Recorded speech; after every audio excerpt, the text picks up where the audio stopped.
Satu dulu.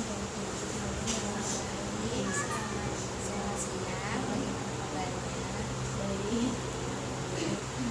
Sebelumnya ini saya enaknya manggilnya Mbak atau Ibu ya? Ibu aja. Sebelumnya perkenalkan Ibu, nama saya Rizka Dewi. Di sini saya sebagai mahasiswa isi sebagai konselor pada siang hari ini. Sebelumnya saya dengan Ibu siapa sih? Tiara.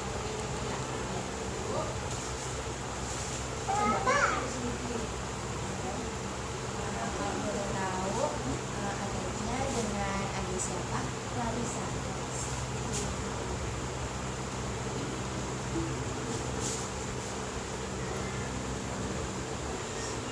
Baik, sebelumnya Ibu saya izin memberikan untuk waktu konseling ini Ibu sebanyak nanti berjalan 30 menit. Apakah Ibu keberatan? Mungkin nanti di awal saya akan lebih banyak bertanya kepada Ibu mengenai adiknya.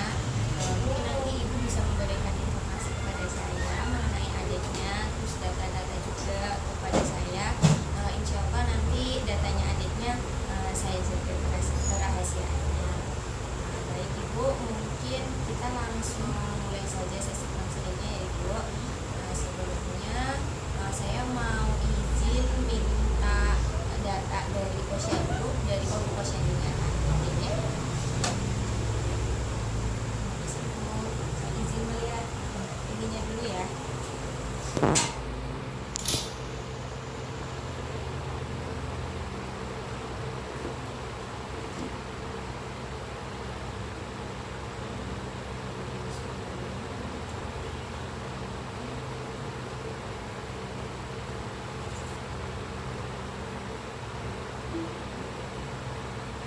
Untuk panjang badannya berapa ya? 87,5.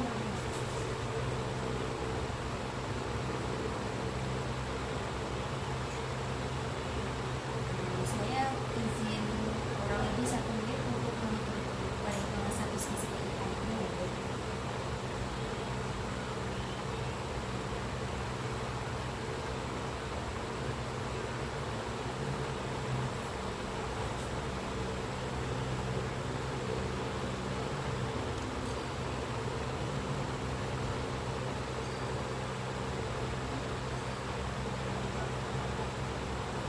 Baik Ibu, setelah saya hitung status gizi dari adiknya, di sini adiknya itu ada di range 0,41. Itu menandakan berarti status gizinya adiknya itu sudah normal. Normalnya itu minus 2 SD sampai plus 1 SD. Plus 1. Jadi ini adiknya status gizinya sudah normal, mungkin bisa dipertahankan lagi ya Ibu untuk status gizinya. Selanjutnya saya mau menanyakan apakah adiknya pernah cek laboratorium selama ini? Lab nggak pernah. Baik, mungkin akhir-akhir ini adiknya itu pernah demam atau batuk, pilek gitu? 2 minggu kemarin sih kayaknya. 2 minggu itu pernah batuk berulang.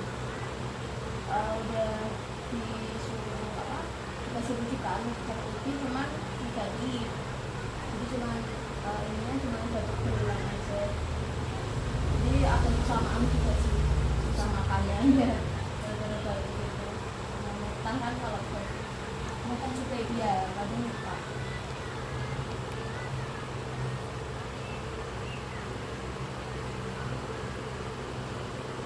Berarti di sini adiknya itu 2 minggu terakhir itu batuk berulang.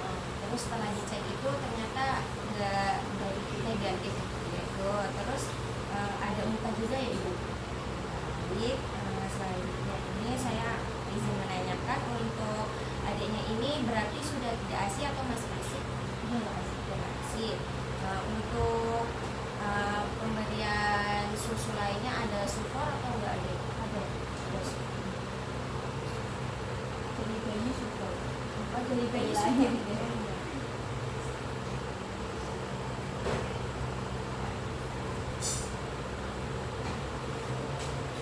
Kalau boleh tahu supportnya itu biasanya berapa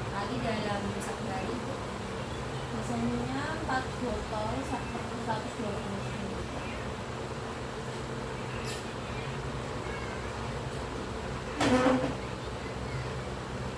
Kalau untuk makannya sendiri, kalau mereka itu kebiasaannya nasinya seberapa, lauknya seberapa. Yang isinya paling 1 sendok, kadang habis 1 2. Terus juga kalau sebentar malam itu agak susah. Cuma pagi sama sore atau malam. Siangnya itu kadang cuma ngomel sama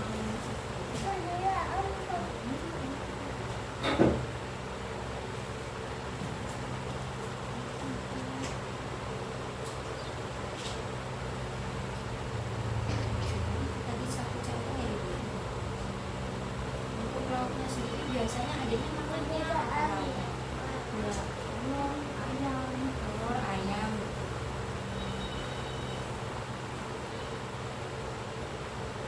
Sayurnya Ibu? Sayurnya biasanya sop sama sayur. Terus ada tahu tempe dikasih gitu. Kalau dari biasa Oh, tahu tempe nggak suka. Jadi untuk snacknya sendiri Ibu, biasanya ambilnya apa aja?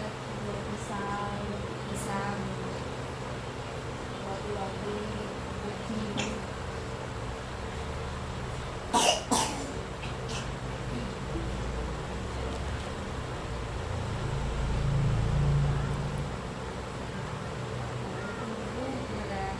selain itu ada lagi nggak yang dimakan adiknya?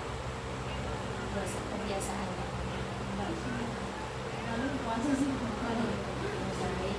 Jadi di sini karena adiknya ini udah cukup lumayan besar ya, mungkin di sini makanannya itu seperti makanan orang pada umumnya orang dewasa, cuman mungkin teksturnya agak lebih dikurangi sedikit. Dan di sini itu untuk gizi seimbang itu biasanya itu ada karbohidrat, terus lauknya itu lauk hewani, lauk nabati sama sayur. Dan di sini itu adiknya itu belum mengasuh nabati Ibu. Mungkin bisa diganti selain tahu sama tempe. Jadi itu untuk asupan nabatinya sendiri di sini adiknya kurang. Mungkin nanti bisa diganti yang lain. Terus untuk aktivitas fisiknya sendiri itu adiknya itu ringan atau aktif bermain seperti itu? Aktif bermain ya?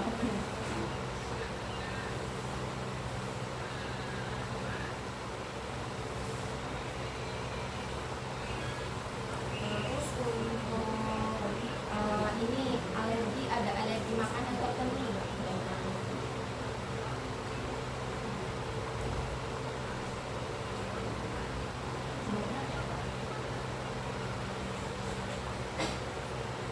Terus yang sakit sampai sakit parah itu pernah nggak? Enggak sih, enggak. Nggak pernah ya? Baru tadi kemarin Ya, aja baru ini sih batuk. baru lagi juga lagi.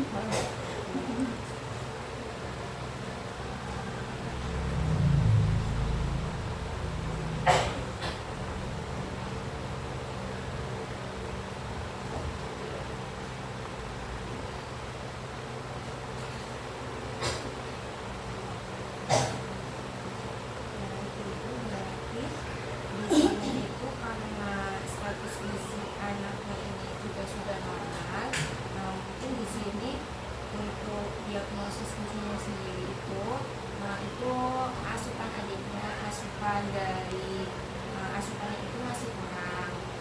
Dikarenakan adiknya itu mungkin sehari-hari makannya itu untuk nabatinya sendiri itu juga masih kurang ya Ibu.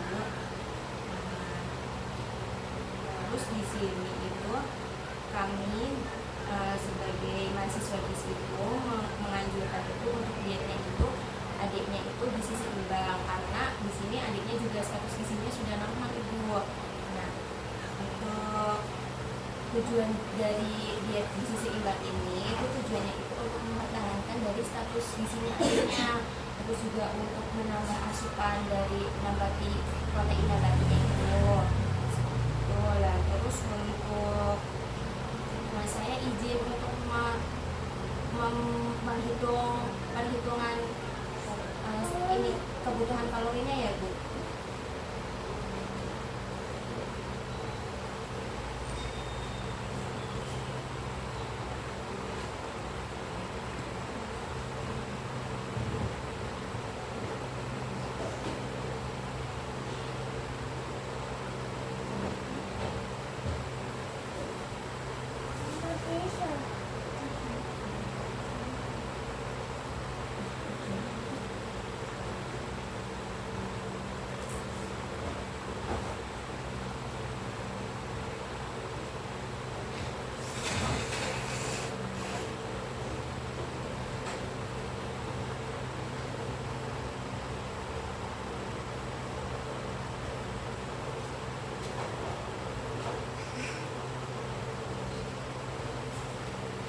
prinsip dan syarat dari gizi seimbang ini itu mungkin adanya diberikan asupan energi yang cukup. Jadi di sini setelah saya hitung asupan energi adanya itu karena BB-nya juga sudah normal itu sekitar 1032,5 kilokalori itu dalam satu hari. Terus untuk lemaknya sendiri itu 35% dari kebutuhan kalorinya adiknya, yaitu sekitar 40 gram. Iya, sehari 40 gram. Terus untuk proteinnya sendiri juga itu 1,5 gram dari BB-nya adiknya. Setelah saya hitung juga itu satu harinya itu adiknya itu mungkin bisa mengasup 13,2 gram. Untuk proteinnya sendiri itu protein hewani dan protein nabati. Terus untuk karbohidratnya sendiri Ibu, di sini untuk karbohidratnya itu ada sekitar 60% ya Ibu dari kebutuhan kalorinya adiknya. Di sini mungkin adiknya bisa dikasih sekitar 154,8 gram karbohidrat. Di sini untuk makanannya sendiri mungkin Ibu bisa memberikan nasi sebanyak satu porsinya itu 125 gram. Mungkin Ibu bisa menggantinya dengan bahan makanan lain. Misal Ibu mau mengganti dengan kentang gitu. Ini kan kalau nasi itu kan 1,5 porsi, jumlahnya sekali makan itu 125 gram. Mungkin Ibu bisa menggantinya itu dengan kentangnya itu bisa dikasihnya 2 biji sedang itu. 2 biji, atau mungkin ibunya mau menggantinya itu dengan ubi juga bisa, itu sebesar 1 biji sedang itu, satu penukannya itu. Terus untuk nambah hewan ini mungkin tadi adiknya suka makan ayam gitu ya Ibu, mungkin bisa dikasih satu porsi itu sebesar 50 gram. Ya, satu kura ayam. Atau mungkin ibunya juga bisa ganti ikan. Mungkin ibunya juga bisa ganti ikan sebesar 1 potong Ibu. Ikan atau daging sapi itu juga bisa Ibu, protein nabati. Terus juga mungkin adanya kan tadi katanya tidak suka ini ya, tahu tempe. Nah, mungkin ibunya bisa diganti sama yang lain Ibu, bisa diganti kacang kedelai seperti itu, atau susu kacang kedelai itu seperti itu boleh Ibu. Terus adiknya ya nanti juga bisa dikasih sayur Ibu. Di sini kan sayurnya itu kan setengah mangkok kecil atau setara dengan 50 gram ya Ibu. Biasanya kan tadi adiknya makan sop gitu. Mungkin bisa diganti dengan sayur yang lain Ibu yang adiknya itu lebih suka seperti itu. Mungkin nanti masaknya bisa dicampurkan sama bahan yang lain seperti itu, mungkin agar adiknya itu lebih suka makan sayur seperti itu. Terus untuk lemaknya sendiri di sini Ibu biasanya itu ayamnya digoreng atau dimasak? Biasanya goreng. Oh ya. Mungkin nanti di sini ibunya bisa menerapkan untuk minyaknya sendiri, penggunaan minyaknya sendiri itu untuk satu harinya itu cuma dibatasi 5 gram Ibu. Iya, itu setara dengan satu sendok teh. Terus mungkin adiknya itu lebih dibiasakan makannya itu 3 kali sehari seperti itu. Terus makan tetap nggak suka siangnya. Tetap nggak suka. Nah, tapi siangnya itu nyemil ya Ibu. Iya, ini sih. aku gini kasih sambal. Oh, pudingnya dikasih sambal. Oh. Ya. Mungkin untuk penggunaan santenya sendiri bisa juga dibatasin ya ibu. Cuman mungkin adiknya itu cuman bisa 5 sendok makan sambelnya untuk sambelnya. Habisnya kan kalau satu puding besar kan nggak langsung habis. Iya. Mungkin ibunya ini bisa memulai dietnya untuk anaknya itu kapan gitu? Maksudnya ini anaknya mau dikasih yang gizi seimbangnya itu mulai kapan? Ya kalau bisa ya bisa mbak. Bisa. Ya, semoga dia berhasil ya ibu buat adiknya. Juga status gizinya juga semoga normal terus seperti itu. Mungkin dari tadi yang saya jelaskan itu apa aja ya yang boleh dimakan adiknya, yang ibu senangkapnya ibu. Gizi nasinya harus sesuai Bisa, Ma. sama kalau ayam itu satu per ayam. Kalau apa protein nabati hewani lemak sayur. Betul. Dari sini mungkin ibu ada yang ingin ditanyakan mengenai adiknya atau maksudnya yang ditanyain aja. Mungkin ibu ada yang ingin